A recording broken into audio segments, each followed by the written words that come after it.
soy meat. Actually, ang tawag namin dito dati ay soy chicken. Pero ngayon, gagawin nating soy meat. So, magmi-mix tayo ng chicken breast. Tapos, konting pork lang. Okay? And then, chicken liver. Ayan. Maglalagay siguro tayo ng kahit dalawang ganyan. Ayan. Okay? Of course, kasama ang malupit na bawang. And para naman may konting element ng gulay, maglalagay tayo ng utong o tinatawag nating string beans. Alright? So yan ang ating soy meat ngayong gabi na ito. Iluluto na natin. Okay. So actually madali lang ang preparation nito. Huwag na natin i-complicate Pagdating sa string beans o tinatawag nating utong dito sa amin, basta tanggalin lang natin yung dulo niya. Okay?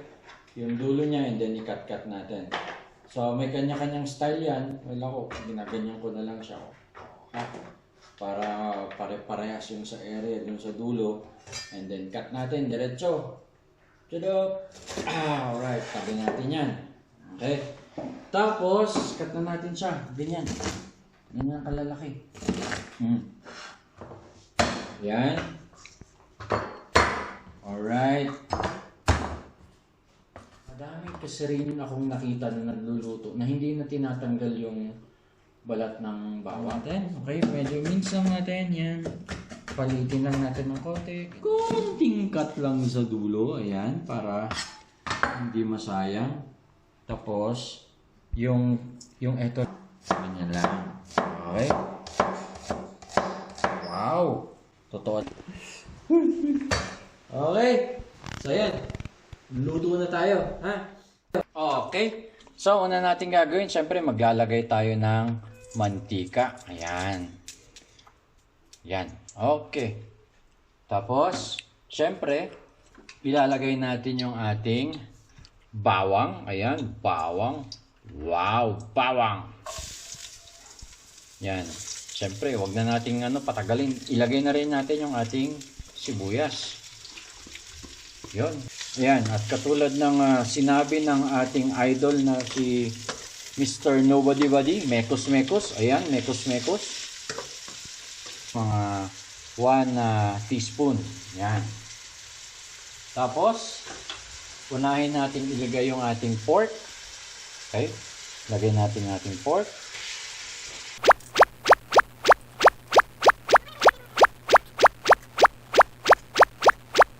Tignan natin yung ating chicken. Yan. Tignan natin yung ating chicken.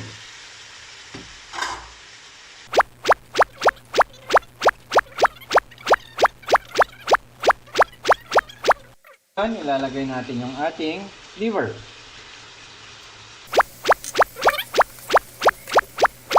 And then, actually, sa part na ito, kaya ako tinatawag na soy meat. Kasi basically, ang ilalagay lang talaga natin ay soy. Ngayon, pwede nyong lagyan ng paminta, laurel, and everything. Magiging adobo na yan. Pero yung gagawin natin dito is yung parang soy lang talaga. Yan. Actually, ito natutunan namin sa aming lolo. Na ito yung soy. Soy na timpla lang. Pag nilagyan mo siya ng paminta, laurel, pwedeng maging lasang adobo na siya. Pero ito yung talagang typical na soy meat lang.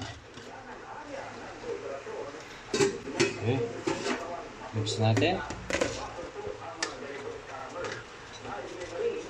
Wow! O diba? Sarap! Amoy pa lang, solid na. Sarap! Yan. Tapos, dagdag natin yung ating tada! Tong. Okay, mix ulit, mekos ulit, mekos.